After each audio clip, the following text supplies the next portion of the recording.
এই যে তোমার ফোনে কে ফোন করছে দেখো তো। ফোনটা লাউড স্পিকারে দাও। হ্যালো বাবু, তুমি কি করছো? এটা কে ছিল? কি গো, এটা কে ছিল বলো? আর কে ফোন করেছিল সেটা বলো আমাকে। এটা কে ছিল? কি গো বলো, এটা কে ছিল? কে ফোন করেছিল এটা বলো। হ্যাঁ, এবার মুখটা ধুয়ে তাড়াতাড়ি বলো এটা কে ছিল। কি গো বলো, এটা কে ছিল? আরে বলো এটা কে ছিল? কি গো এটা কে ছিল?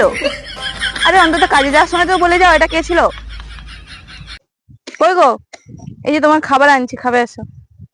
বলছি এটা কে ছিল বলো না। আরে এটা কে ছিল বলো। এই তোকে আমি তখন থেকে বলছি না এটা কে ছিল কে ছিল। তো দাঁত মাজা আমি বের করে দেবো, চিনো তো করে। লে মাছ মাছ, কত দাঁত মাজবি সারাদিন মাছ।